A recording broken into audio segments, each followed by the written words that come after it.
Hey everybody, welcome to the RAD LightCast. Today we've got a very fun episode for you. We got Zach and Day here from CrossFit Radiance. We got a guest contributor, Rob Mosquera, also joining us, and special guest K-pop, John Kim, coming in from Gardena. No, actually, Torrance now. I moved. That's right. I made some money.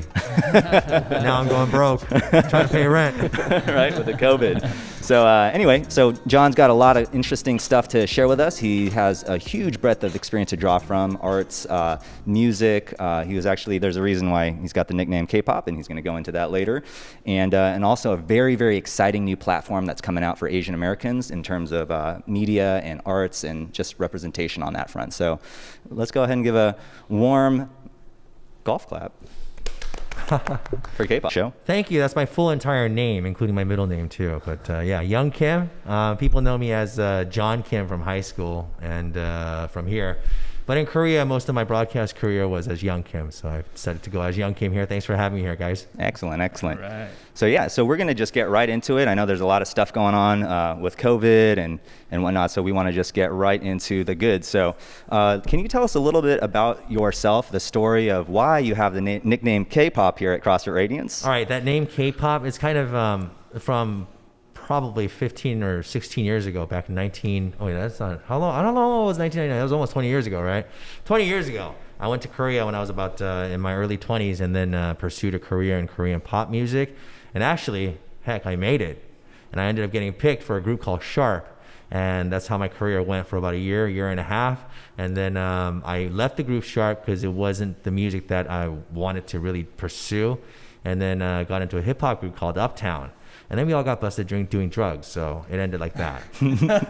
That's really the truth. And then basically, what kind of drugs? Well, it was pot.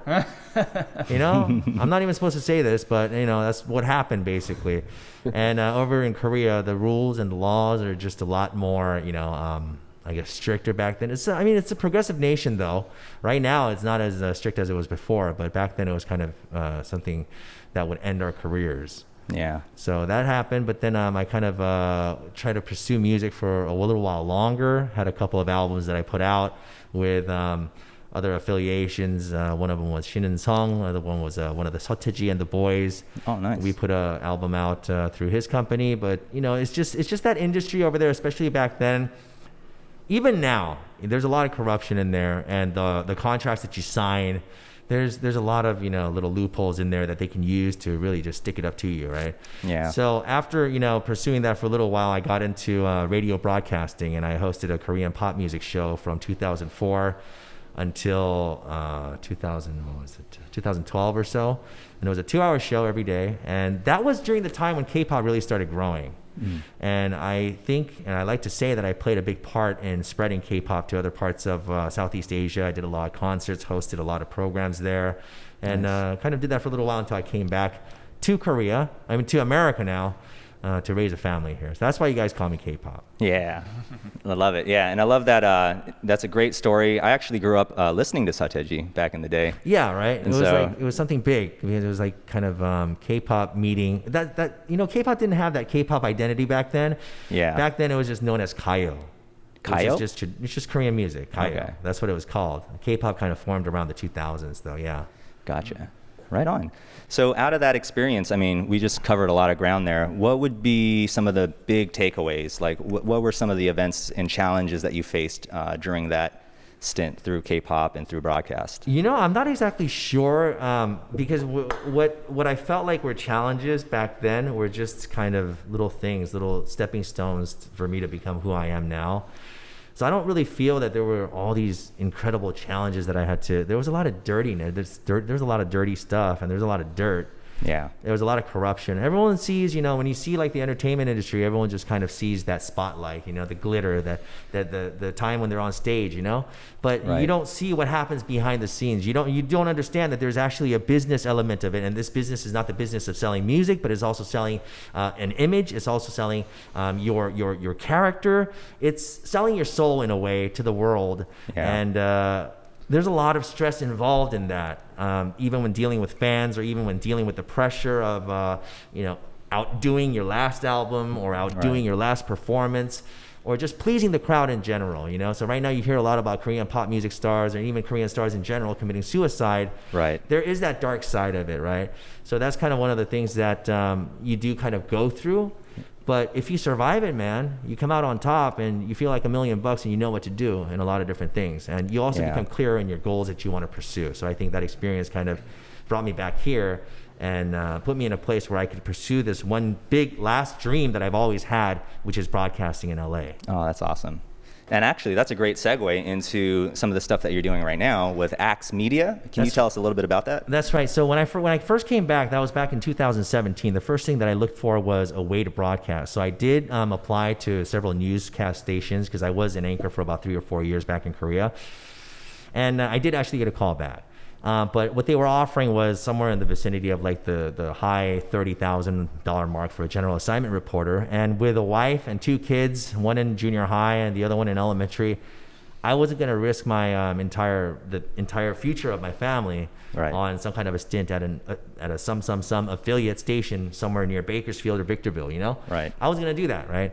So I decided to get into business, and I was trying to kind of dip my fingers in the broadcast industry here by first going to Radio Korea, which is kind of one of the main stations that played a big part in supporting the Korean American immigrant families. Because of their inability to speak or understand English, a lot of them kind of relied on Radio Korea in order to get information, especially during the '92 riots and these other events that occurred. So I went over there naturally, and I wanted to broadcast there. And I did get on a show. I actually hosted a program for about 2-3 weeks while the main host was away. But Korean is not my native tongue, to be honest with you. English is my native tongue. Korean, I could speak up to a good point where I could interpret, and I could, tell people, I could interpret for people, and I could understand what they're saying. But as a broadcaster, it's not perfectly fluent. Gotcha. And, I kind of didn't want to do it, but I did a guest spot there. And I kind of noticed, man, what kind of broadcast are you doing to help the Asian American community or the Korean American immigrant community? Absolutely nothing. Right. And I'll say it right here. What they're doing is they're selling advertisements. I'll tell you. All the guys that come out and they talk about these health problems. At the end, they have something to tell you. Hey, in fact, I own some kind of a clinic that offers treatment for this. They pay to be on there. Okay, so basically, the Korean broadcast industry has just kind of stayed at a standstill. It's just been on a treadmill, just doing exactly what they did, and now it's getting worse because there's all these saturated elements of it with all these other stations coming in. Right. But still, yet they do not have anything in English for the Korean American community or the Asian American community in general. I think I was thinking, what would be the problem? Why are we so segregated? And the reason that we are so segregated is because linguistics. And English is like the binding factor that will bind the 1.5 generations and the 2.0 generations and above, the people like you and me that are actually immersing themselves in the diversity of Los Angeles. And we wanted to create something for the Asian American people and the talent and give everyone a platform to just really be able to showcase their stuff. Musicians, show hosts, whatever it is. And we did actually launch a channel, 106.3 HD2, and it's in Santa Ana, but we do get coverage here as well if you do have one of those HD2 receivers or whatever. Nice. And right now we are playing for the first time nonstop Korean pop music along with Chinese music, Japanese music, and it's going on right now. It's playing right now as we speak. Great. So yeah, that's basically the media company that we've begun, and it's Axe Media. AAX stands for Asian American Exchange. Right. And it's a nonprofit company. So we're not, we do have chief producers and we have CEOs and everyone, but it's a nonprofit company, and we work on donations.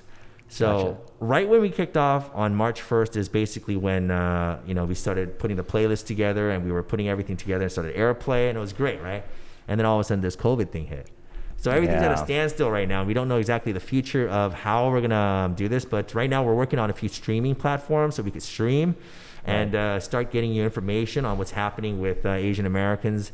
There's already, you hear about a lot of different things happening, like the AAPI reports that there's been over 700 instances of attacks or certain instances of racial slurs being thrown at Asians because of this COVID stuff. And these are things that we want to get out there. These are things that we want to work on, and we want to start right away. But as soon as we figure out how to really just get the funding and put it out there, we're going to start doing it. That's great. And this is kind of that process too, because hopefully we'll get the word out there on your platform. And that's actually wonderful, because this funny story, when I was really young, I wanted to be an actor, like a kid, just like seeing Tom Cruise and all the big shot actors. And I'm like, I want to be an actor when I grow up. And I very quickly realized that as an Asian American, there's just no chance. You're going to play the gook. Yeah, I'm going to play. Excuse my French. You're going to play the gook and hold an AK-47 wearing a Viet Cong hat. Yeah. That's exactly our choice. That's exactly why I went to Korea. Yeah. We didn't have these dreams. We didn't have anyone to look up to except for Connie Chung and a few other Asian American figures out there. Right. We didn't have anyone to make us feel like, hey, you know what? I could go out there and pursue those dreams. Right now we have like people like Daniel Day Kim, Ken Jeong, all these people, Aquafina, and they're out there doing what exactly we wanted to do. So I think it's our time. Yeah. I really think it's our time. Totally. And then all of a sudden, this COVID thing hit from China, of all places. Right. Asian America. I was like, oh my God, what do we do? It reminds me of those back when in the 90s when it started to shift, and like the 2000s when you have like Harold and Kumar come out, and they made it cool to be like something American, like something hyphen American. It's like they come out and they have their style, and they're like, hey, we're American too. We look different, but we're American just as much as anybody else. Definitely, definitely. The Asian American community is the most underrepresented community in America, period. That's true. Even when you hear about these deaths with COVID-19 that's going on right now here in New York, we heard of other races. We hear that there's a racial disparity when it comes to COVID-19 deaths, and they've noticed that more Black Americans and Latino Americans were dying of COVID than the percentage of white Americans that were dying of COVID. But they don't even mention the Asian race. Right. Wow. Yeah. I'm not sure if there were any in there. Maybe I'm wrong in that, but this is a very current report that I just heard. But it's not even mentioned. You know? Maybe there's not enough data. Maybe. Maybe we're all immune. Yeah. Well, just in case, we have the masks on, just being responsible, being safe. Yeah. So that's really interesting. So with the Axe Media, what do you see in the future once the COVID, because eventually this stuff is going to shut down, doors are going to open up again, and hopefully we can get the economy going again.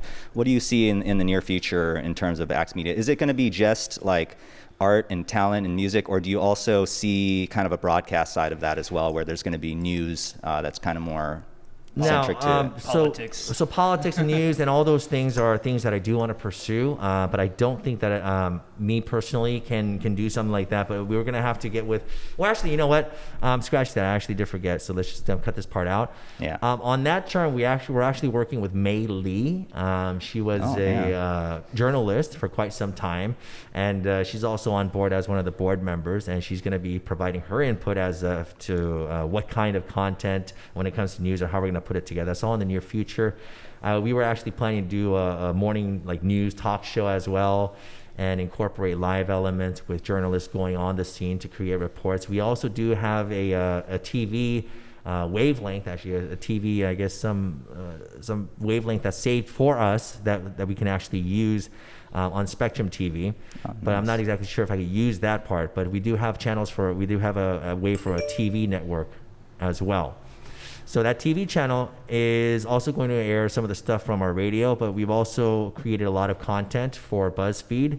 And we were in close collaboration and partnership with NextShark and other media agencies that do have content, and we're planning on putting everything together and curating it to just really involve the Asian American community here. So basically what we're looking for are Asian Americans, okay? So that, I understand that there's a lot of talent out there that's just not finding the platform. They're so talented. I could name just 20 singers just off the top of my head who are Asian American, and they're just not able to get anything, right? So we want to put artists like that on there. We also want to do the unique programs, like for example, Radiance Day, you do a very unique program of rehabilitation as well as some certain treatments and recovery, and you focus a lot on that, and a lot of the knowledge that you have seems to be in that sector and comes from personal experience where you've had to pull yourself out through injuries and recover through a lot of these issues that you've had. And I understand your method of teaching CrossFit. Actually, CrossFit is kind of a vessel for you, to lead to somewhere else. Definitely, it's a and vehicle, we want to shine light on people like that. We want to shine light on some of the other guys, such as Ben Chung from the Kinjas, who a lot of people don't even know that Ben Chung was a big part of the the Jabberwockies, and actually helped create Kinjas, and he's a Korean American as well. Wow. Things like that. We also want to shed light on other fitness experts like Danny Joe, who trains all the Korean pop stars like Doki, and also all those guys. Those guys are based in here. They're based in LA.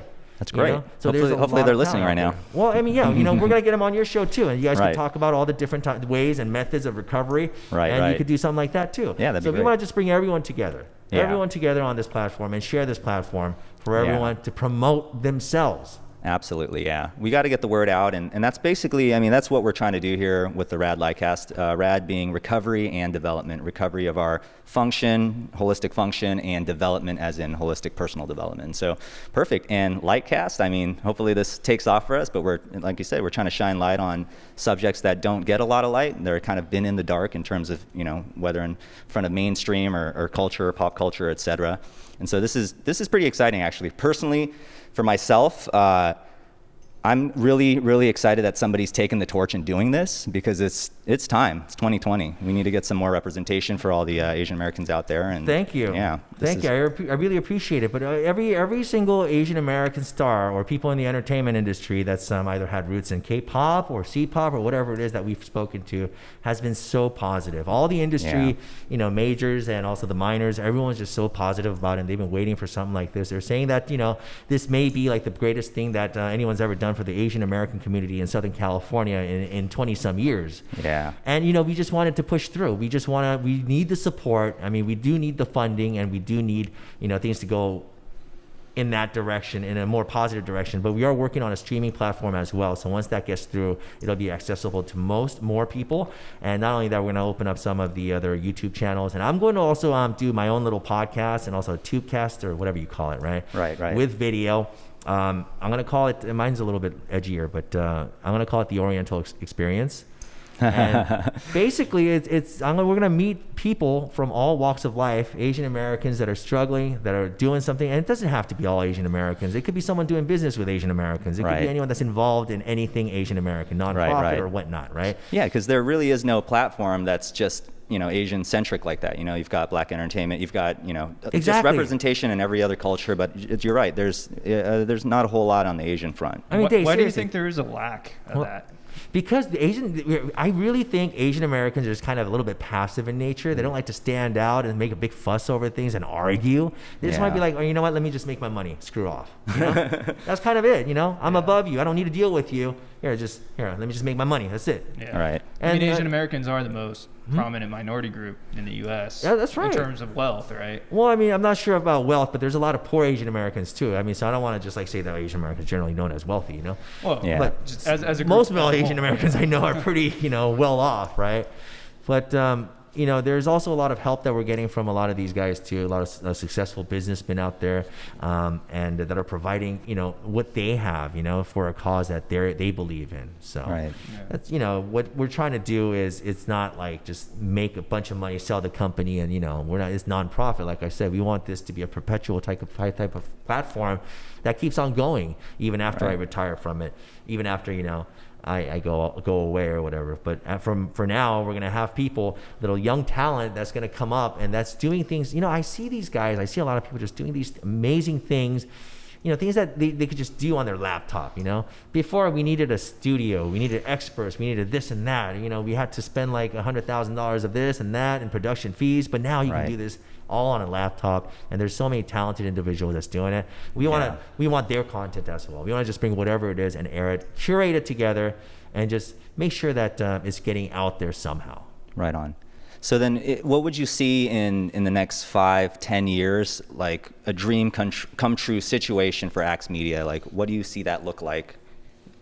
Well, if it could become like the BET back in the 90s, that would be a success story of all its own. That's great. BET kind of just popped up playing music videos and all kinds of black content, and it brought a voice, you know, Right. it really brought a voice to the Black American community. Right. And they really needed that voice at the time, you know. We had a Yeah. lot of misunderstandings even between Korean Americans and also the Black American communities, the 92 riots, but we've always done business with each other. And, you know, when you look at how, you know, oppressed and how much crap they went through back in those times, and BET was kind of a platform for them to speak their voice. I think that's exactly what the Asian American community needs too. And it also Right. needs, you know, TV right now, people say it's dead, TV and radio. Why are you doing TV and radio? People might talk about that, but even though, you know, there is like the online element of most like YouTubers or people that are doing media on social media, whatever, the fact is that TV actually puts a validating factor. It's like a validation stamp of approval. So if you Yeah, ask any that's true. YouTuber to come out and say, hey, you know, come out on the Today Show on NBC. Although we're not the Today Show on the NBC, we're still a terrestrial TV network, okay? Right. And if you ask anyone to come out on a TV program, they'll come out. They'll be like, hey, you know what, let's do it. And that's exactly what we want. We want people to come out. We want to put another layer of a promotional platform out there. You know, Right, right. That's the main thing. And that's, I mean, even regardless of numbers and everything, just the fact when somebody comes out and participates and they're in a TV setting, that's a good experience. You know, regardless, it's gonna help whoever that's participating. It's gonna help them through the process of just putting themselves out there. Yeah. you So know? we also do get a bunch of guys that do actually. We have a lot of partners, but some of our partners, the first thing they do mention is like, well, how much are you gonna pay me? We're like, well, you know, we're kind of working off other people's donations to put you on there. It's not like we're doing you a big old favor, and maybe you're doing me a favor, but you Right. know what? Maybe we're doing each other a favor. Yeah, I mean, it's for the movement. You know, Yeah. it's for the Asian Americans, right? It's to get that representation. It's to get that ball rolling. It's to get that momentum going, and then you know, we never know what's going to happen once that builds up. happens, and once we start getting like the Asian American talents, we're already playing their songs. We're already playing music-wise. A lot of the Asian American artists here, we've gotten their playlists and we've spoken to them. We're already playing it on the air right now. Now we want to do something more Right. with it and move on to TV as well as radio and start curating all the show programs on there one by one. Right. And we're going to have our grand launching. We were supposed to have this huge festival in July. So it was originally known as the KX Festival, and it's been running for several years. Right. And this year it was going to make its transition to the Axe Festival and kind of announce the launch. And it was set for July at the Levitt Pavilion.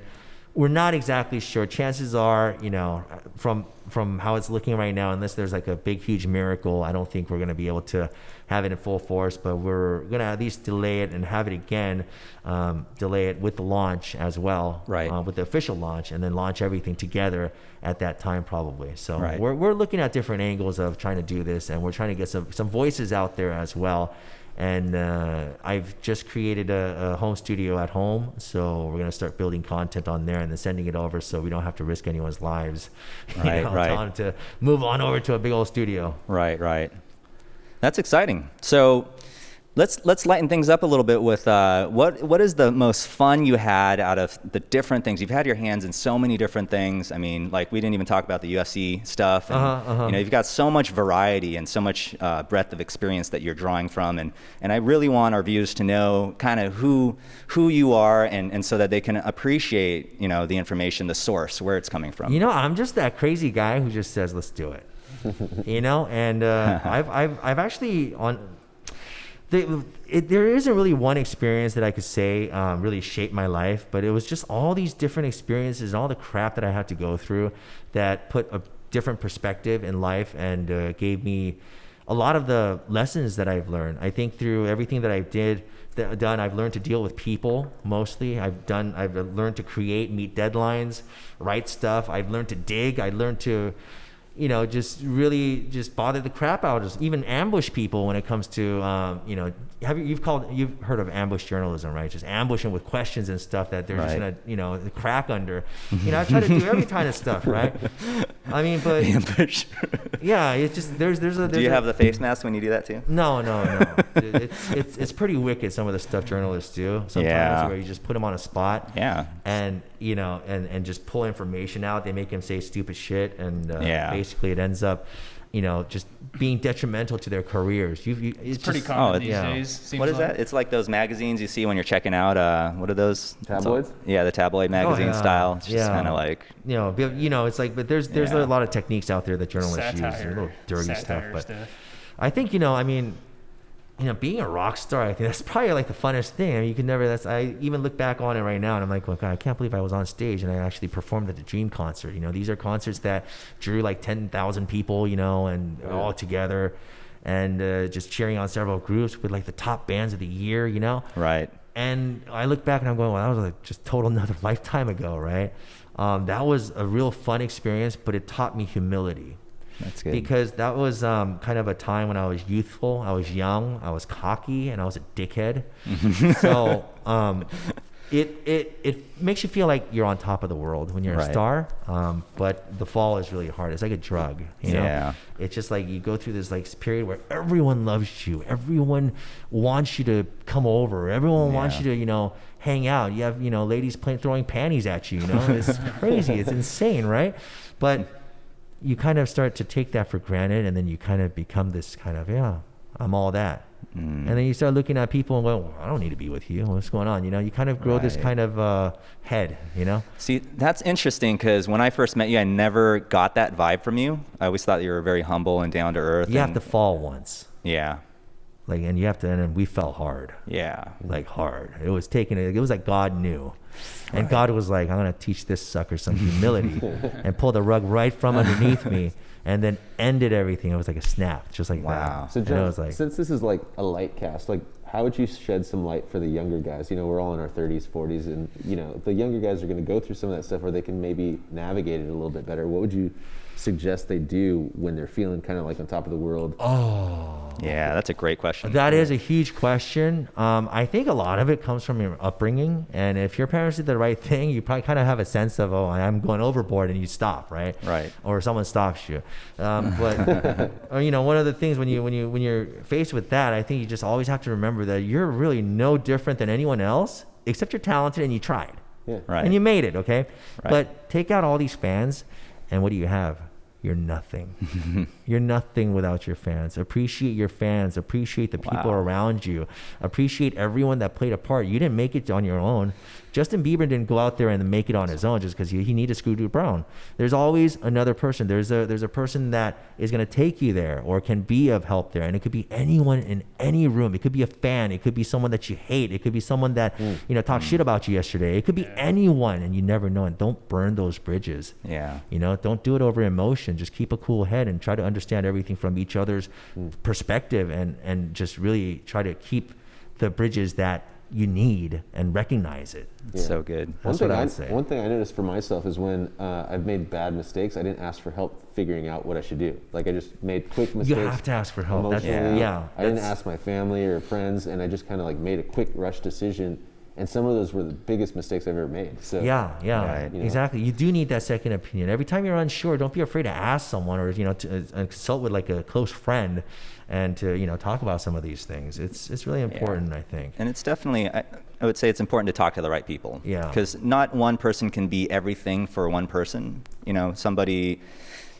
I think there's a strategy, a little bit of understanding that some people will just never understand that part of you. There might be something that you just get along on all different points, but that one thing, maybe that's just, you're not on the same wavelength. And so I think it's important, you pick the right people to be in your inner circle for certain things, right? That's true. And you always talk about like the positive ones, have positive people around you. But I've also known that there's too positive people. Right. People who are basically lying to themselves and you as well. And it's just kind of like, okay. Well, I mean, we grew up in Torrance, and I think we have a lot of that around here. People that are just in like la la land of like everything's fine, then a big pandemic happens, they're not prepared because they can't really face reality and whatever, and they're just Yeah. They're not used to it or whatever. Yeah. There's a lot of people out there, man. But you can't discount anyone. You can't take one out and be like, yo.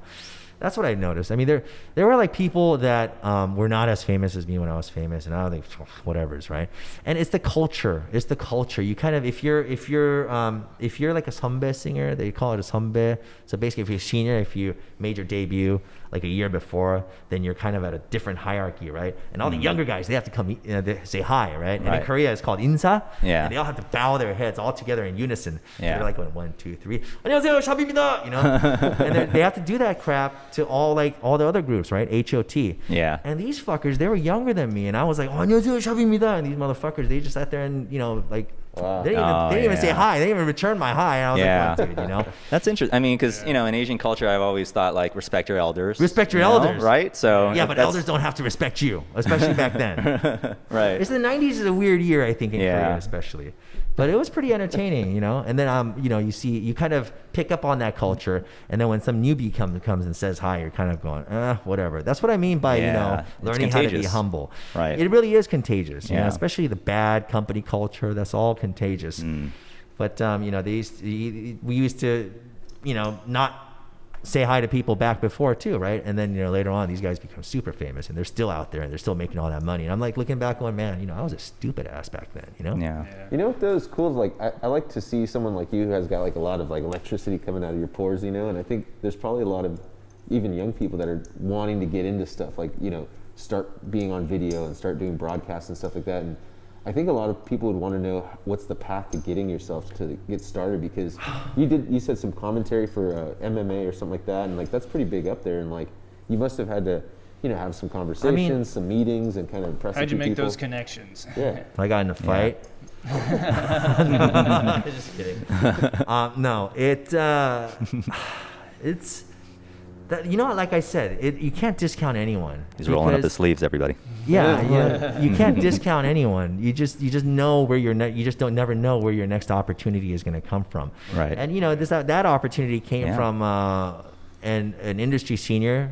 His name is Brian. Right now he owns a soul food joint, something fixin' kitchen or something like that. And then he's working with Kevin Johnson, believe it or not, the basketball player, the former basketball player, right? And he used to be a radio DJ over there, and all of a sudden he just took off. He said he wanted to learn Muay Thai and just took off. Left a well-paying job and just took off and studied Muay Thai. Went over to Tiger Muay Thai back in Phuket, and then he started learning and then built connections there. And then he came back and he started managing the Korean Zombie. Wow. Also what's the story there? He's done a lot of translations for them. And all of a sudden he called me when UFC was having their Busan Fight Night. Seoul Fight Night in Seoul. And this was about, 2015 or 14, around there. Okay. And he called me and he asked me if I wanted to interpret. So I went in there, I said, of course, Wow. I mean, I'm like going, oh man, I get to step inside the octagon. I get to actually set my feet inside the octagon. Wow, that's cool. So I was like, yeah, hell yeah, I'll do it. He goes, but there's no pay. I'm like, oh, man, damn, But I'm like, dude, this is UFC. Yeah. It's going to be like worldwide. I'm like, everyone's going to be watching. Dude, that's a huge platform. I have to do it, right? Right. Yeah. And I went there. I was like, well, yeah, I'll do it for free, dude. And they had other interpreters. I mean, they were pretty good too. But, I guess they wanted someone who knew kind of MMA and stuff. Right. And you were like the right blend that they're looking for. I think so, but I did horrible. Oh really? I did horrible. There was a fighter named Kawajiri. I called him Kawasaki. Dude, I'm serious. Dude. I did horrible. It's crazy though, because the UFC ambience is just insane, right? Like right when I'm walking in, they had like the best like sound system. You just hear it go doom doom doom. I don't know if they have a DJ or I don't know what they're doing, but they're playing like the right tracks. It's just like it makes your heart beat too. You're going doom doom, and you go there and you're sitting cage side, right? And that was the first time I've ever been cage side. Now it's like I've been there 100,000, like tons of times. Not a big deal, but the first time I was like, like nervous, right? And then they asked us to do all these like crazy stuff that they never asked me to do before, and my audio thing wasn't working well. The little earpiece, the little airy earpiece that you get that anchors get. Ground control wasn't working. Dude, that audio thing wasn't working well, and when you actually get into the octagon, after a fight, these guys are huffing and puffing. You know, they just been out there for like 15 minutes, beating the crap out of someone or getting their ass kicked, one or the other, right? Right. And then these guys are just like huffing and puffing and they're talking. I'm like, what the fuck are they saying, dude? I couldn't hear what they were saying. I just go, dude, what? And there's all this music, right? Every time someone, if it's a Korean fighter that won, then it'd be even worse because all the Korean fans are going, rah! Yeah. And it was so loud in there. So I messed up a couple times. I think Kim Dong-hyun wanted to call out Damian Maya at that time, and then he wanted to beat someone, and then he wanted to rematch Damian Maya in Busan or something, and I said it wrong or something like that. And they were making a big fuss over it, but it's not a So big doing deal. those free gigs, did it lead to any paid gigs? That actually led to I got another phone call from Road FC, and that's the Korean promotion that does MMA. And I got a call from them, and then they were asking me if I wanted to commentate, and that's how I got that job. So I never was a commentator on UFC. Those guys are really good. Yeah. Right. But I did do a little bit of commentating for this, and they put me with a partner, so I did that for about 2 years, flying back and forth to That's pretty good. Seoul as well. That's solid. Yeah. Yeah, so I mean, we would see. I mean, I would see Khabib Nurmagomedov over there when Shamil Zavarov, his cousin, came to fight. He got knocked the fuck out though. It was like the most insane knockout. It was like this knee from. It hit like a train wreck. It was so crazy. I'm surprised he wasn't dead. Wow. It was a huge knee. Everyone saw it. Was like, wow, dude. But anyhow, yeah, he was pretty pissed off. So I took a picture with him. I'll show you the picture later. But I asked what do you call Shamil? Shamil is cool. He's okay. Right? But Khabib, he was pretty pissed off. And we were taking a picture, and then this guy, the guy who was taking the picture, he took like several shots. And then after a little while, Khabib was like going, "Hey, take the fucking picture." Geez, what's taking so long?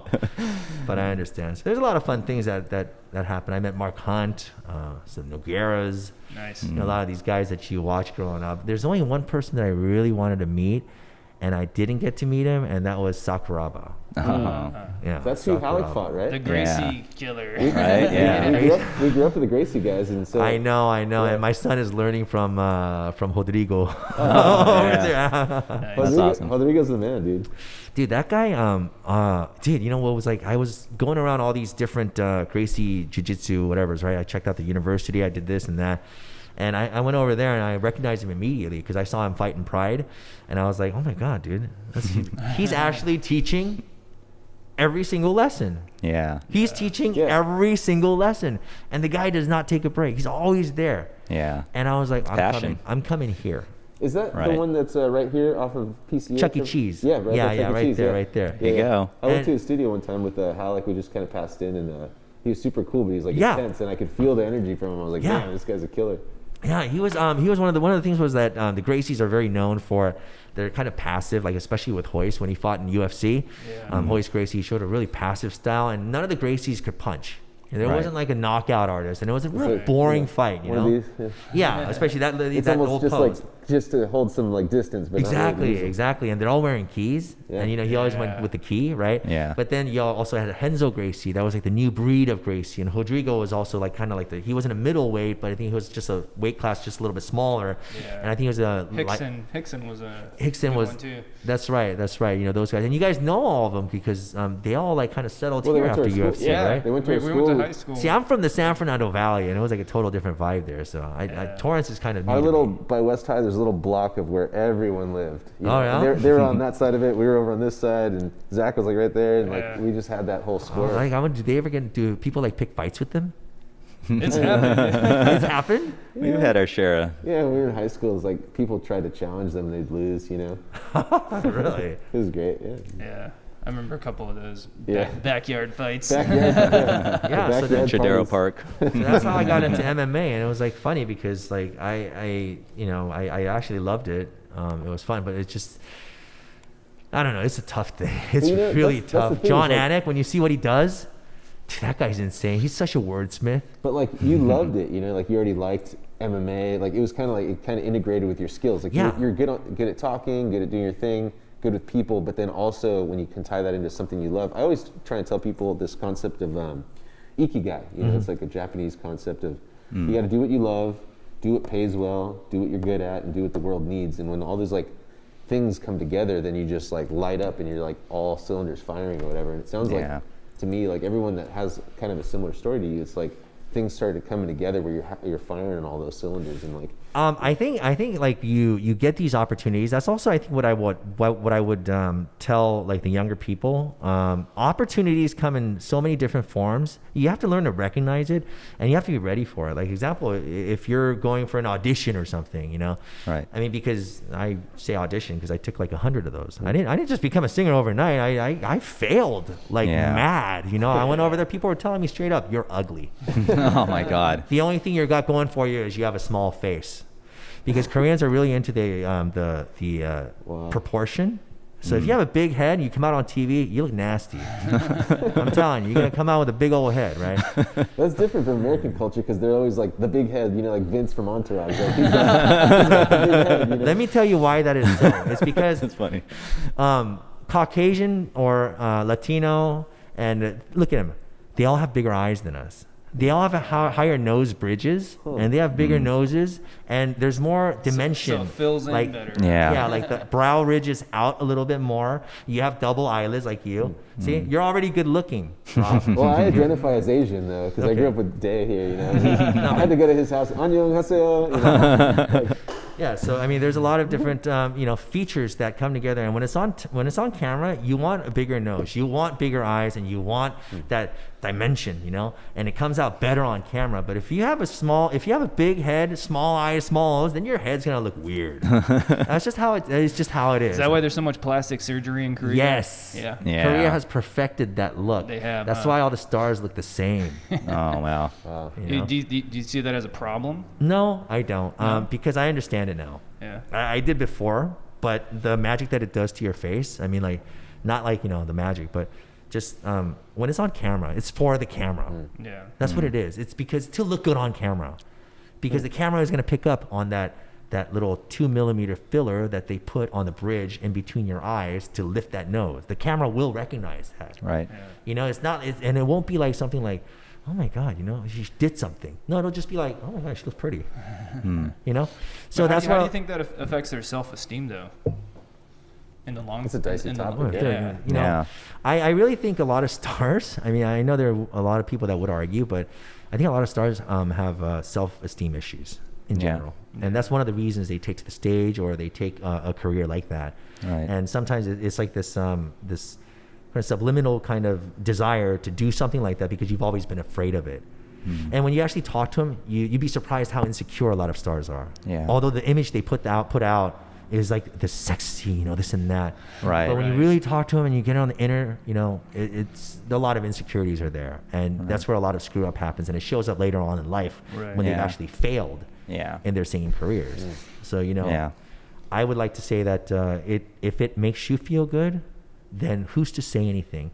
If it makes you feel beautiful, then who's to do anything? Yeah. Right. Because there's the two schools of thoughts. Like, if it's your profession and it helps you do it, then do it. But if some people think it's, you know, self-mutilation and it could be other problems. But there's that book, Psycho-Cybernetics by Maxwell Maltz, and he talks about how one person thought they were ugly. Then they went to get a nose job, and the doctor literally just shaved the littlest bit off the nose and then put them back together. And they're like, okay, now check yourself out. And they're like, wow, I look great. Exactly. And it totally changed their mentality. It's like a pimple, you know, in high school prom, you get a big old pimple on your nose, and that's the only thing you're ever going to see. So you're trying to pop that thing like crazy, you know?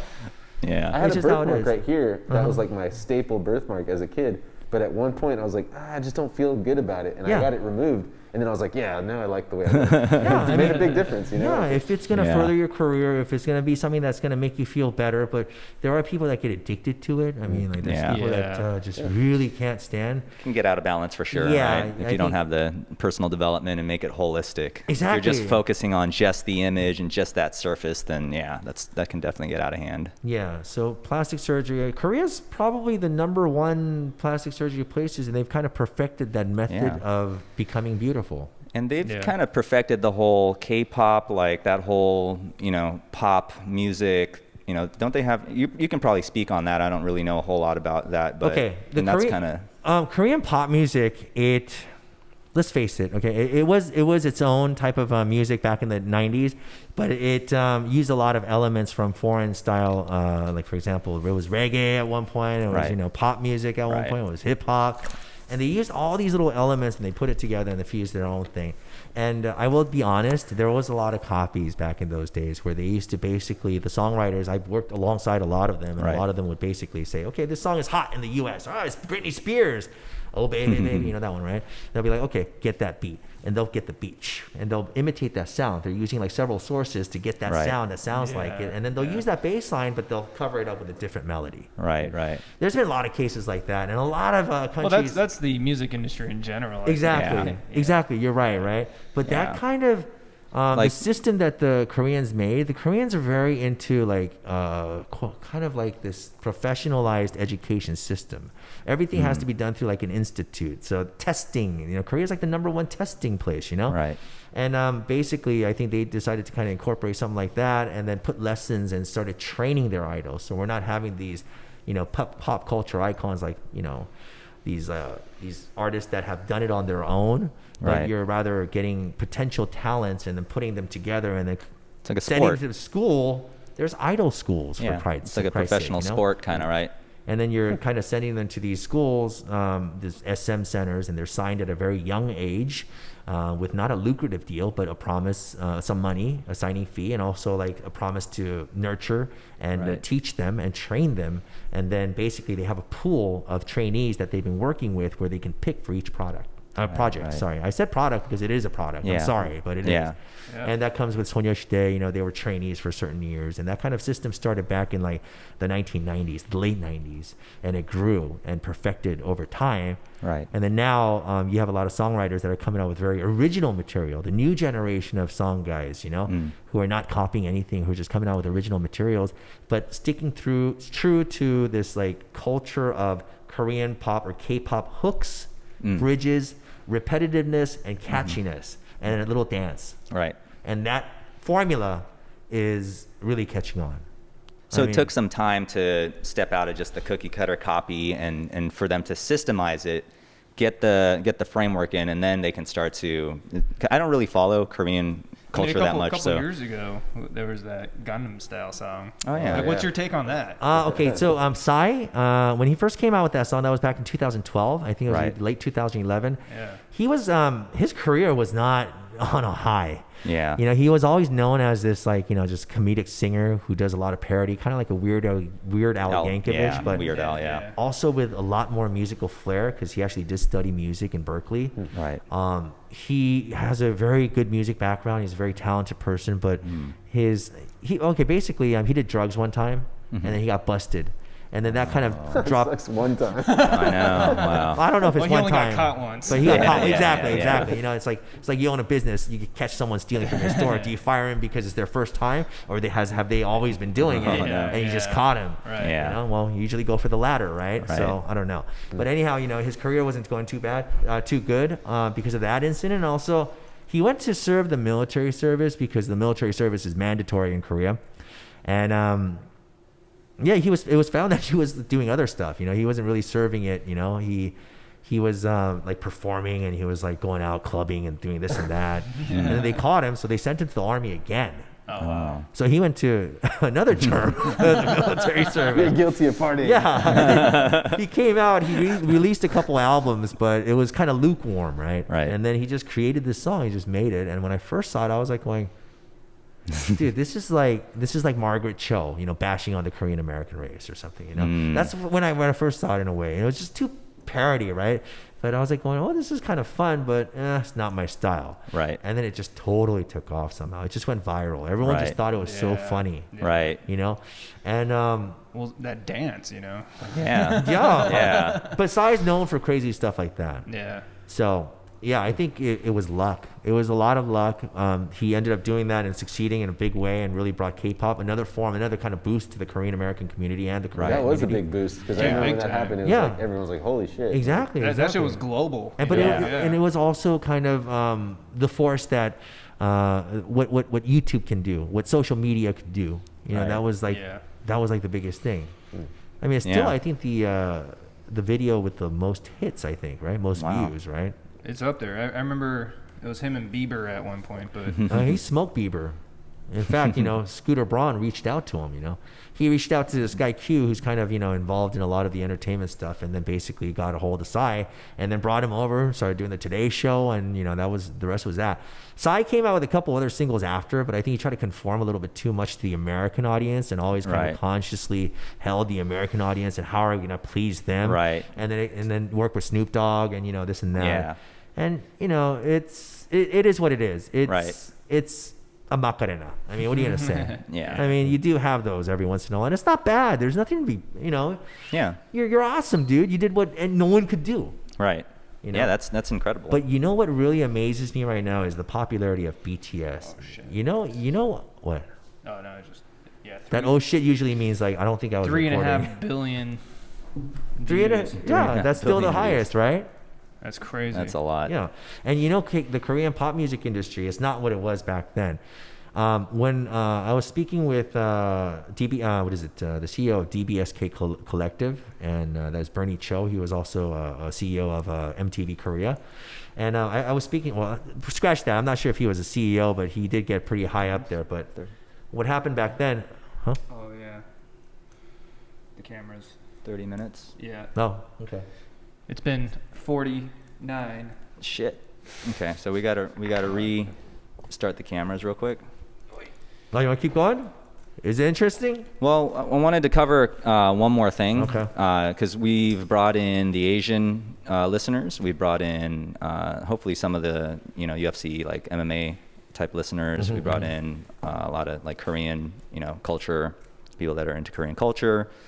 And I want to bring in more of the CrossFit side. So I wanted to ask you about the origin story to CrossFit Bigfoot. Okay. Your affiliate that you had in Korea. And so, cameras all rolling? Yep. Okay, We so lost some footage there, but that's okay. Okay, this is really good stuff, by the way. This is cool. This is amazing. So let's go ahead and circle back to some of your other entrepreneurial endeavors. And so you actually had a CrossFit box in Korea, correct? Well, I was introduced to CrossFit some time back, but I didn't feel like exercising. But one of my friends over here, he owned a box over here, and then he was telling me about it. He was telling me to try it, and it started getting a little bit bigger here in Korea as well. So I started training at this place called Steampunk. And now it's called New Gen. I don't know why they call it New Gen, but anyhow, New Generation or something. But during that time, I started working with a coach that I met from Steampunk, and I still, work with him a lot on many things. And he wanted me to get all the equipment and all the setups, including flooring and everything for his box that he was going to do, and I entered a partnership with him through that. Oh, okay. I coached, a couple hours a day, every day for a little while, and then worked out as well. I didn't really get into it like up to the point to where you're going to like think about recovery and all that stuff. But I was teaching the motions, and I also knew how to kind of get the guys ahead a little bit because they're better than I am. I quit easy. I know you see me and I quit easy, but I know what other people can do, and I'm kind of better at guiding that. So I did that for a little bit. But also one of the things that CrossFit kind of taught me was that you have to really be humble again in a way, because the moment that, especially at a later age, when you feel everything that happens, it seems that you do end up hurting yourself if you overexert yourself above your limits. And that's one of the things that I've had, like exertion headaches that would go on for like 5-6 days. And I thought I was going to have a stroke. I was so scared. And it happened from pull-ups, Wow. And, I've had like all these different injuries, not like really major, but just little tweaks here and there that made it difficult for everyday life for a certain point. So I quit. And I stopped doing that. But I have to admit that it's one of the most funnest and, effective ways to get fit and to enjoy exercise that I can't really quit. So that's why I keep coming over here, and then I start doing it, and all of a sudden now the COVID thing hits, and it just stops everything over here. Yeah. But I think we could do. I mean, we should be able to run 6 feet apart from each other. Right. Just do it outside. Who knows? Who knows? I don't know. Yeah. But we have to wear masks anyways. I mean, so it's a crazy thing that we're going through right now. Yeah. Well, let's go ahead and talk about that for a second. So as a small business owner, what are you facing right now? What are some of your challenges? Because I mean, anybody that owns a small business, myself included, we're all feeling the heat right now. Okay. I have a lot of say. So I'm not sure how dated this is going to be, but right now it's, what is it? 11th. Yeah, it's April 11th. And for the last week, I've been going to every bank and trying to get the PPP, the payment protection plan for my employees. And no bank is accepting applications. Yeah. Chase just sent me one this morning that they're now doing it. Okay, so now they're doing it. Okay, Yeah. that's good. But you have to be a customer, right? You have to be a customer, right? Yeah. Yeah, so you have to be a customer of these other banks. And I'm a customer of this Korean bank, and I wasn't able to get it. I don't know why. Bank of Hope? Yeah. Yeah. And I wasn't able to get it. I'm like going, what is this? So you told me that I should apply, and I applied, but what's going on? Well, we just took, applications until Thursday, and then we only took it on Thursday. We might open it again. Right. But she was basically telling me what's happening is that the federal government announced this, but they don't have a concrete plan in place. Yeah. Along with the SBA, the Small Business Administration. Right. So right now they just have a bunch of empty promises that they made, Right. and now it's kind of up to the SBA and also other banks to figure out what the hell they're supposed to do and how they're supposed to go about it. Yeah. Right. Because the payment protection plan also is that you can actually, all the money that you spend on your payroll is, you don't have to reimburse it. You don't have to pay it back. It's right? like payroll and rent and a few other things. Yeah. But it's But it's money that the government is saying, that they're going to give you, right? And then I think the banks are kind of reluctant to say, hey, you know what? Well, how is this how are you going to pay us? Right. How is the small business administration going to send over funds to us, and how much are we going to give out? I'm not exactly sure what's going on, but that's been a little difficult. I've also applied for some of the stimulus, but I haven't heard back. Yeah. And I understand that there's a lot of people out there, so it might take some time. But you know what I heard is, that guy Meet Kevin that has a YouTube channel?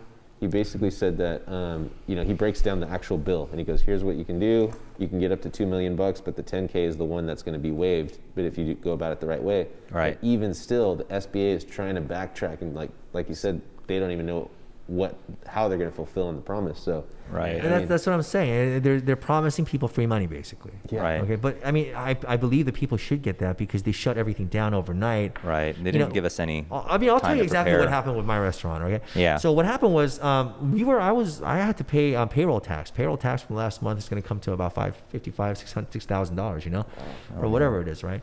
It wasn't payroll tax, but it was a tax, right? Sales tax. And you just pull the rug out from under us, where a lot of businesses, when they're operating, it's like these are taxes that you're paying from the month before, right? But you've already spent the money pretty much, and whatever comes in is going to go to that and to fill that hole, right? Right. A lot of businesses operate that way, although it is kind of risky, especially if something like this happens. Yeah. But right. it was the end of the year, and we went through a slow few months, and that's what happened, right? So you just pull that out, and then how am I supposed to pay that? That's the thing. How are you supposed to pay that big old tax when you don't have any income coming in? Right. When you've lost your income by 70%. Right. So it put me in a real weird situation where I actually had to, pull out my own cash, the money that I just finally made somehow, and then, throw it all in there. Right. So right now I'm pretty much, it's been about 4 weeks or something. I'm already like $15,000-$20,000 in the hole right now. Yeah. And they don't have anything planned. Right. I mean, they do have something planned, but I don't know what's going on. So there's going to be a lot of people in similar situation like myself. We literally just moved, right? Yeah, in January, exactly. and this renovation was not cheap. We really pulled all stops, and COVID, we didn't have any heads up on this. So before we even finished renovation, they're like, time to shut the doors. And so we don't even have a reception desk right now. And so similar situation, and really in the hole, because we're expecting, don't worry, it's going to be good. As soon as we open those doors, get back into business, things are going to be much better. So and you're talking about moving your gym, not your house. Right, and exactly. So your business, you were able to transition very quickly. You're like, okay, this was a gym, but now it's a studio. Absolutely, yeah. So those are some of the things, for us, we are an education company, basically. We're trying to teach people how to be healthy and well and fit and all that good stuff. And so for us, we have the option to go online and start to produce content and shift the education to a different platform. So really for you, K-pop, is I wanted to ask you, what are possible options that you're looking into as a restaurant? Because I know a lot of restaurants now, they're still just, they're just doing takeout, right? You can They pick built up the and take takeout, out and yeah. stuff. That's really all you can do. I mean, we could Right. probably offer free delivery or something, but it's just the resources that go into that. So what I've done is cut Right. hours, so we could stay afloat, and Right. then all of my workers get about 25 hours Right. a week, which is all I can do right now. Because if I give them more, then basically I'm just more in the hole. But I've kind of come to sort of a balance where I'm able to pay some things. Right. And I'm able to pay all of my employees and then pay a few things, personal things, Right. or whatever it is, through my paychecks. Then that's basically it right now. But Right. it's running thin real quick. Right. So it's really important that the government, they need to get their shit together. I know there's a lot of people that have that say, hey, you know what, this person did that, Trump did this, that person did that, and this Right. is all late response. You know what? They all screwed up. Yeah. This is at the federal, this is at the state, the county, the city levels. They all failed us. Right. They all did. Yeah. All right. I think that regardless, like right now, reinvention is going to be a big topic because like when I was listening to you earlier, I was like, man, you sound like you'd be a great coach for young people that are trying to get into media. You know what I mean? Like if you had a mastermind of young people who pay $50 a month and you get enough of those people, that's a whole nother business. And the media is cool because you don't have to really necessarily be around a lot of people. There's a camera crew and then you're on screen doing something, and you could probably help people with their careers like a, you right? Okay. As like a, like a manager / advisor / counselor or some sort of like just guide for those guys or girls that are trying to, piggyback off the problem, the pandemic, and going, hey, like media is still a good thing to do. And I really think this is like the best thing to do in media, but YouTube is officially super saturated. But not only with that, but like it's TV just and with like, false information. There's so much false information floating around on channels like YouTube and social media in general. Yeah. Right. I think that's got to stop. That's really got to stop because it's causing a lot of problems. And I think we have to have more validated journalists, and we have to have more validated people who are not just going to come out and say, hey, you know what, I'm going to create a video, so I'm going to say all this crap that's not backed up and fact checked. Right. You got to come out with real viable material, and you have to make sure if you're going to say something that it's a speculation. If it is, make sure you mention that at least do that part. Right. At least mention that it's a speculative type of information that you're giving out. I mean, that's Right. even true with the mainstream media. Yeah. They don't.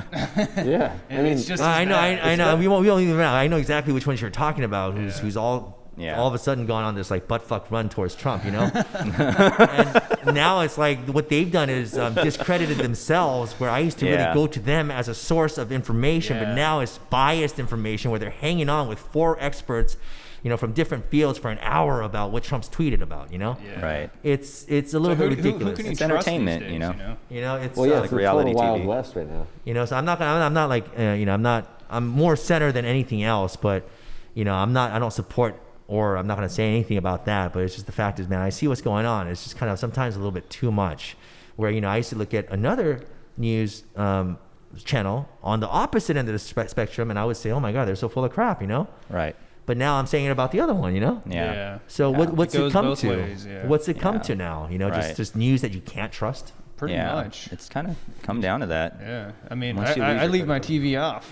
Yeah. and I'm fine. I pick up a book. I'm actually getting information from BBC about the U.S. Did you Maybe guys they see- won't. Did you guys see the host of London Real when he did that interview with David Icke? They shut it down, and it's hard to find even that interview now. It keeps getting shut down and moved around. Yeah. And he Well, came out and the did a censorship is strong on social networks right now. Yeah. Yep, that's what I was Yeah. saying is the Wild West, because I'm just like, dude, I don't know what to believe. Yeah. Everything's What was it? CBS just admitted that they used footage from Italy for their New York footage. Oh yeah. Really? Hospitals. Yeah, they fully That's admitted that. sensationalism at its It's so weird. finest. Totally It's is. not Yeah. weird. It's sensationalism. It's like if they Yeah. can get away with it, they're going to sit there and try to make the picture more sensational and Right. to strike more fear into the hearts of people for ratings. Yeah. Right. Yeah. Right. That's crazy. they're- I didn't yeah. realize that.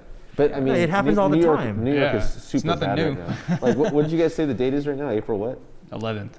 As of yesterday, it was 7,000 deaths in just New York State alone. Yeah. 7,000 Well, deaths is like Interesting thing about the death crazy. count, though, because I'm hearing that Yeah. they're There's some inflated numbers. they're just kind of lumping in certain things with COVID. Oh, it could be something else. It could be something else, but they're just saying, let's go ahead and call that COVID. But that's still a lot Italy, of death. right? That's what they're saying about Italy, or just in general? The deaths in general. Like, you could die of a heart disease, but if you were in contact with a COVID patient, they're going to count that as a COVID death. Oh, yeah. wow. Yeah. So it's kind of like, where do we look for accurate information these days? Did you also hear about that whole thing where they're thinking that it might have been that the COVID-19 might have landed here a lot earlier, like last year? Yeah. Right. And a lot of people might have actually had it already. Right. Yeah, I heard that. Yeah, but we recently. just don't know. Right.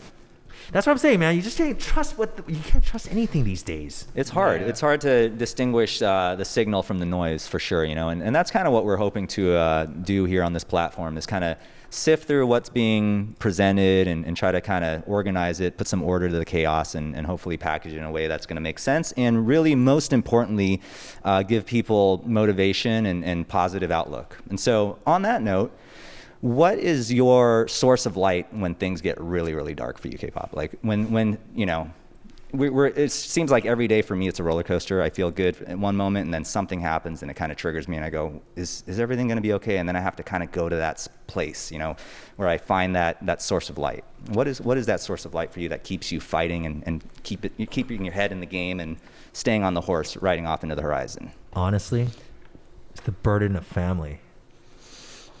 And I say burden because, be honest, it burdens a lot of people. Mm-hmm. But it's the type of burden that drives you, and it's the type of burden that makes it feel like it's not a burden because you love them so much, and it's like a gut reaction. But when I really look at it, I'm like, if I was just one person looking at my life as a person that's just floating back and forth, it could be a burden, but it's a burden that I enjoy. Yeah. It's a burden that I like. Probably safe to say you wouldn't have done as much, right? I would have been at a different place, had a different personality, maybe not humble. I might have been dead. I might have been driving a Ferrari. Yeah. I might have had a young girlfriend. I don't know. But I don't think I'd be the person who I am now. You might have been just sitting around playing video games, eating potato chips. That could be very true, too. Especially if Diablo 2 was still around. I'm searching for my lost Carry On songbowl.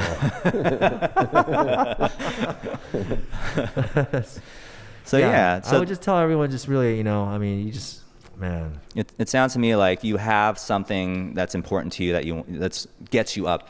When it's just like everything is just keeping you in bed. I know I have those moments in the morning where I'm just like, I don't want to get up right now. And I think of, again, my family as well, my kids, and people that are depending on me, my communities, everything, and that. Actually, yeah. That's the biggest drive, I think, isn't it? I mean, you don't have kids, right? Okay, so you don't understand that. It's a weird thing. I believe that's like the final lesson in life. Okay, I'm sorry. The final lesson in life is death, right? That's where I think you're going to find a lot of answers right before you die or after you die or whatever it is, right? Right.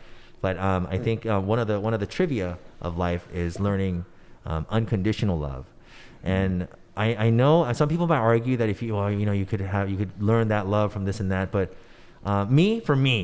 for me, my kids taught me that lesson of unconditional love, where it's no matter what they do, I love them the same. I might like them a little more, I might dislike them a little more, right? But I still love them the same. Right. That's unconditional, and that's kind of that opens your eyes to respect people in general, because even if you don't like that person, they have someone that loves them as much as your mom and dad love you. Right. And you begin to respect that person in a different way. Yeah. There's a quality in that person that deserves that love. Yeah. And then and that's everybody. Yeah. And then that's where life becomes more valuable. Right. It answers a lot of things, I think, having kids. But I wouldn't recommend it. Definitely. Yeah. I don't recommend it, Rob. It's over once you do. It's game over, man. That's it. Look at them. Look at him sitting there. They're going, ha ha ha. It's so true. But you learn a lot from it. And to be honest, I think it makes you a better person. Absolutely. Yeah. I know you're a very good guy. You're very good. You do a lot for the kids. I noticed that. You too. Yeah. I don't do nothing for them. I just play video games with them. Oh, yeah, right. Dude. That's something. Yeah, I guess so. I guess they like it. You taught your son unicycling. And sort of me too. That shit is hard. Dude, I didn't teach him, man. His Taekwondo instructor taught him. You totally, you taught me though. You kept sneaking like, oh my God, he's picking up so quick. Dude, and this I guy, know what you were doing. Like, and I was like, I am? No, I've never seen any, no, I swear, I'm not, I shit you not. Really, I've never seen anyone get on a unicycle and balance themselves the first time. This is not something that people can do. This is something that people with like really wicked personalities that don't know how to give up will do. See, that's what K-pop secret is, to get people to learn really fast, ultra fast. Yeah. It's to say things like that. I was like, really? You obviously haven't worked on it since last time. So I've known Day a long time, and he's been accused many times of being a fast learner. it's like because he's able to use those little, all those little thin muscles that we don't normally use. It's actually my hair. Does that give you some kind of balance? Yeah. Maybe you should hold like a fan on one hand, like when you're walking a tightrope or something. So they said he's actually going to learn to ride the tightrope with the unicycle. So I said, once you call that, I'll bow down and I'll call you Master Day. I was on my way there and COVID hit, and yeah. we had to shut the unicycle down. So where is the unicycle? It's here, right? It's in the truck. Okay, don't lose it. Yeah, it's not going nowhere. Right on. Okay, so I think we covered a lot of ground today. Let's see here. Yeah. Just kind of going over notes. Yeah, so let's go ahead and end on a positive note. So what do you think? How's your outlook on things? Like, really, do you feel like we're going to make it through this?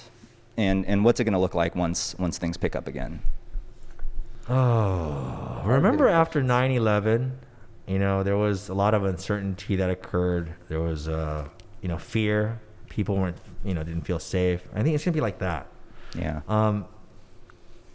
I actually thought a lot about the movie. What is that called? 12 Monkeys. Have you ever seen that? Yeah. With Bruce Willis. He goes to he has to go back in time, or to try to stop a viral type of outbreak that ends. I don't think it's gonna be like that. Humanity ending. I think what's gonna happen is we're gonna have to learn to live with COVID. Yeah. I think they're gonna come out with some kind of a treatment that's gonna make people safer. A lot of us are gonna find out that some of us actually had it and we didn't know about it. And we're going to actually understand the dangers of it, come out with some kind of a treatment that actually works on most, if not all. And then I think time is going to, form, a positive vaccine treatment as well. But during that time, I think we're going to actually have to learn to live with it, where we're going to get several more waves of outbreaks that we're going to see over time. And of course, less people are going to start dying, I hope, because we're going to find more effective treatments for it. Yeah. And we're gonna learn to live with it until it becomes like a seasonal thing. Right. I don't think it's gonna go away though. It's already spread too much up to the point where we're gonna have sporadic, We'll have outbreaks. a round 2 this winter probably. Maybe fall, winter. Maybe yeah. But I think I don't know. It's funny because when you're talking about like SARS and MERS, I went through all that, but it just didn't hit that hard for some reason. It just kind of because the media didn't hype it up. We're so connected now. But I mean, when you're really looking, I understand that too. But when you're looking at actually the deaths that's going on, it is a little bit higher, and it is a little bit more to be concerned about. I think because you can't really predict it. A lot of these people that are dying, I mean, I do hear that they have underlying conditions, and diabetes is a pretty bad one apparently. Right. But even with that, figures like that, I think this is pretty dangerous. I think. Yeah. Yeah. But those figures again. Exactly. Yeah. If it's right, whatever. Yeah. But all I know is it's kind of like, it's funny because China went through it, and then Korea was going through like a blunt of it. Right. I was watching the news every day. Even before March hit, my sister-in-law was calling. She was like, "We gotta get out of here. I think we're gonna go over there." And we're like, "You're welcome to come. Go ahead." But I think you gotta come before March or something, when they might put travel restrictions and this and that. Right. And all this time, Trump was coming out on his whatevers, and he was saying that we were ready. And the governors, they weren't even addressing the situation back then, Yeah. And then all of a sudden it just hit like a train wreck, all of a sudden overnight, boom. Yeah. I was like, were we prepared for it? Were we really prepared? While all this was going on, I'm just kind of curious, what was everyone doing? Right. Because I was ordering masks, I was ordering sanitizers, I was getting things ready. Right. But what was the government doing? Right. I don't know. And I've actually even heard of I've even heard of my a friend of mine, a local talent actually. I don't want to say his name, but he felt all the symptoms. So he said he even had that shortness of breath where it was really hard getting air on the 3rd day or 4th day or something after he first started getting symptoms, right? Right. He said he went to the hospital and they turned him away and they said, hey, you know what, just go home and self-quarantine for 2 days, right? 2 weeks. So they don't even know exactly how many people actually had symptoms and how many people actually got infected. Right. And I'm not sure if that situation's changed a lot, but knowing from what's been going on and what the case studies of what other nations have done, it seems that getting the most tests out there and to make sure that people, are getting the treatment they need is all they can do for now. Yeah.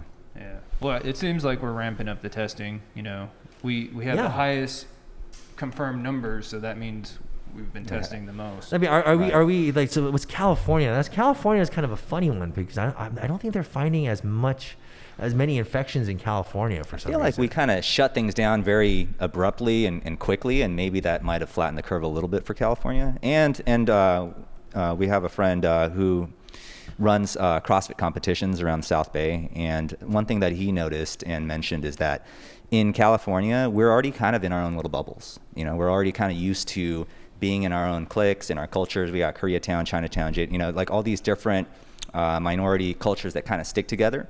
And so when the whole, shelter in place happened, it affected a lot of people, but there were also a lot of people that just it didn't really affect them that much because they're just kind of used to being home anyway or just being kind of in their own bubbles. Yeah, and our public transportation is shit here. So, that could be one of the contributors in New York. That was a blessing in disguise. Yeah. Right? Do you think, how like when you look at cities like New York, Italy, Seoul, when you look at a lot of these countries, they're compact in nature. Right. A lot of their culture was derived from like, when we didn't have cars, Right. When they were transporting things on wagons with horses and stuff. So the roads are narrow, the cities are small, it's compact, it's tall, and there's a lot less personal space. Right. Do you think that has something to do with it? Yeah. California you have more personal space than you think when you think. Right. Yeah. If you visited other countries, then Yeah. We're pretty spread out here. Yeah. Right. Yeah. Everything's flat, especially because of earthquakes, Yeah. Right. And then we have a lot of space in between each other. I'm thinking maybe that helps too. Yeah. Sure it does. Yeah. All right. Well, let's just talk a little bit more on that the Axe Media real quick before we close things off. So once the COVID is done, which it will eventually, life will hopefully start back up. What do you want to have prepared for when that time comes? Okay, so a lot of this information is just really off the top of my head, and also things that I've been planning in my head. A lot of these things I've also spoken to my staff and also the people I worked with and also our partners as well. I want to really do like father and son shows too. So we're planning on a TV program where several like has-been celebrities, I guess you could say, Korean celebrities. Where we have families too. We have kids, and explore different concepts and things that you could do. So one of the things that I was suggesting was going to some place like Terran Tactical, where John Wick or Keanu Reeves trained and learned how to shoot. And my son's a good shooter too. So I was like thinking about programs where father and sons could go do something like that, or maybe go skydiving or learn bully prevention through jiu-jitsu or little activities. I know a lot of people that would be interested in that actually. Exactly, right? So I really want to put something like that together for also the first in I think the Korean language, and also put another one in the American language. And I've also noticed that a lot of Asian American parents, they have kind of their own method of educating and their own method of schooling kids, whether it's through institutions or different activities that they teach them. Right. And I kind of want to create a program that kind of it's going to be called like the Los Madres de Tigre, something like that, right? Like tiger moms, So tiger moms, so Asian American tiger moms can share information on how like the nutrition, everything, so nutrition, this, and also I was thinking since we were also affiliated with partners like Kinjas, right? I was thinking of like a program. I was suggesting to Ben, going, hey, Ben, what do you think about Find the Next Kinjas, a reality program on TV? Yeah. You get all the best hip hop and urban dancers, around Southern California. Right. And then they're auditioning for a spot on the Kinjas. Right. Things like that. Yeah. That really showcases a lot of these talents, and that also brings a lot of Asian American created entertainment art forms. Yeah. So I think there's definitely some momentum picking up with I guess what was that movie, Parasite, just won. And that's just kind of funny. I was asking my mom. I didn't even know about it. I don't really follow pop culture or stuff like that, sports, all that stuff. I'm kind of a nerd, but I actually heard it from one of my neighbors at our old spot, and he was texting me. He's like, "Hey, have you seen the movie Parasite? It's winning all kinds of awards. Have it's you great." guys seen it? I was like, "Why would?" Have you guys seen it? Not yet. Yeah. It's a pretty interesting movie, and actually, there's an art piece in that film that the entire theme kind of revolves around, right? So it's this art piece that one of the kids like drew, and that's supposed to show like a psychological unrest or something, right? That piece was drawn by a former K-pop member too. Oh, really? Yeah, he was in a group called Unity, and he was also a beatboxer and an artist, and he's here right now in Gardena. Oh, wow. So right after Bong Joon-ho won the Oscar, so he's like, oh shit, dude, he's an artist that drew the art for, that created the main theme for the movie, Yeah, Right. That's cool. And then the COVID hits. Oh, yeah. So all the interviews and all that All stuff the is momentum. like, it's all over, right? Yeah. And he's here right now on a 3-year artist visa. And he's hanging out, he's creating art, and he's going to be here and start having exhibitions here Right. as soon as this COVID thing ends. Right. Yeah. So Right. I just saw him. I hung out with him the other day. If you want him for an interview, Yeah. bring him over. He'll beatbox too. Oh, that'd be Beatbox is, like, awesome. awesome, right? We got to get somebody But- to drop some flows on that. There's a but. There's a but. You have to do it in Korean. 아, He doesn't speak English. No. Oh. 괜찮아요. 나 한국말 좀 할 수 있어요. Okay, good idea. He said I can 조금만 speak a little Korean. You can translate. Yeah, you I can be can- our I can- yeah, you if be the you- interpreter. you Yeah. can be the beatbox interpreter. Or maybe you could What does post, that beat mean? Maybe you could buy his art and post it on there or something. Right? Yeah. Yeah. So yeah, watch the movie. It's a really good movie, I think. It's funny because I was gonna say I was asking my mom about it. I was like, Know "Hey, where to watch it. did you watch it?"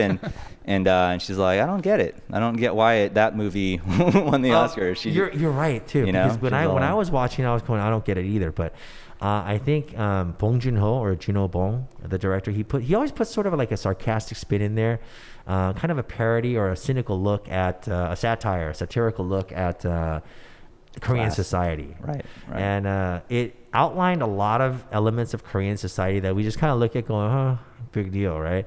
But an outsider or a foreigner might look at it and go, oh my God, that's so entertaining. This is real, Yeah. And I think they were able to catch on to that satirical outlook at it, Right. and then enjoy it for that. Right. Right. And I think that's what happened. It was just a weird way of everything coming together. yeah. And I also saw 1917, and the people were saying, "Oh, that should have won the Oscar." I was like, "No bullshit. That was a pretty shitty film, dude." I couldn't get through it. I saw it I tried to watch it 3 times, and I can't watch it past the trenches. So Yeah. that's just my opinion. So I really think that movie kind of met its time, and there was also a fair amount of lobbying. CJ did a great job of promoting everything, and it just Right. came together. Right. I was kind of when that whole Parasite and Oscars thing hit. I was a little excited. I was like, wow, we're going to start getting some representation here in the It's States. tremendous, Dave. This is It's- like a tremendous. It's Right. not like they just won like the best foreign film. Right. They won the best. What was that? The best production Picture. or something? Yeah, best picture. Best they won Picture, the yeah. best picture. Yeah, 4 Oscars actually. And then that movie, when you look at the entire movie, there were 2 sets or 3 sets or something. There really wasn't that many sets, Yeah. And it won the best picture. Yeah. Right. Best You know. Picture, Best Director, Best Best dir- Original Screenplay, and Best International Feature Film. It picked up Yeah. 4 Oscars. Yeah. This Yeah. is, of course Hollywood's pissed. Of course Americans are pissed. Right. And what Donald Trump said was kind of funny too. What But, did- he was like, he said that movie or what, I don't know anything about that or something. He said something Right. that kind of ticked off a few people, but Well, I didn't know anything about I it didn't either, think to it be was honest. a big deal. Obviously he's just looking at it from a perspective of like, I never saw, what is this film all of a sudden, Right. He can say whatever he wants about that, but the film was pretty good. It was pretty entertaining, Yeah. and it also had like the Korea's top actor. Oh, I mean, yeah. I could really say that he's one of Korea's top actors, and they've worked together on many Right. occasions. Was it the dad? Yeah, Yeah. He's worked with Bong Joon-ho on many films Right. together. They're like the Right. combo. Yeah. Song Kang-ho. Song Kang-ho. Song Kang-ho. Yeah. Yeah, he made his debut through like some Sorry, I some butchered films in the that. past. It's okay. It's okay. English So- language butchers every Asian language. An Asian language is butcher. Oh heck yeah! Oh, very good. McDonald's. Oh. Do you know that? I was gonna say Yoshinoya, but I was like, oh wait, hold on. All right. How do we say McDonald's? McDonald's. Okay. How do Vietnamese people say McDonald's? McDonald's. How do Japanese people say McDonald's? From the diaphragm. McDonald's. Exactly. And it's true. That's the funniest thing. Yeah. Koreans will say McDonald's. You know, everyone's going to trip it out, right? Yeah. But Japanese, when they do the English language, it's a trip because they actually don't have like supporting consonants on the bottom where it's like, it doesn't end. It's like it always ends in a vowel. Right. Like da, da, da, da, da, you know, it's like always a They vowel. add a couple syllables to it. Yeah, too. yeah. So McDonald's. Gurururu. Yeah, there you go. McDonald's. It's the easiest language to imitate next to Chinese. Yeah. All right. I think that's pretty good. We got a lot of good stuff in there. K-pop, hopefully you'll join us again for another episode down the road. Yeah, I will. If you guys want some K-pop stories and got 24 hours, I could give you a lot of K-pop stories. Dude. It's This really time. like over 18 stuff, you know? Yeah. Explicit advisory. After hours. Right. Oh, if what I've experienced could speak. If these walls could speak, right? Yeah. Hey, thanks for having me here, guys. And also, you know, you guys have to come my way to fill out my podcast too. So Yeah, we'd be more than happy to. just It'd be everyone fun. bring the mics like I brought mine, okay? Definitely, yeah. Bring BYOB or right. BYOM. We'll do it. Bring your own mic. Yeah, and That mask. should be the name of the show. BYOMM. Bring your own mic. Yeah. Yeah. That's actually a good, kind of a cool name. Yeah. Right? Bring Yeah. your own mic. No, sorry guys, it's RAD LightCast. Coming at you. This guy just got to get his brand out there. Yeah. All right, so that wraps up our podcast for today. If K-pop, people want to find out what you're doing, what you're up to, where can they check you out? Then come over to my house. Where do you live?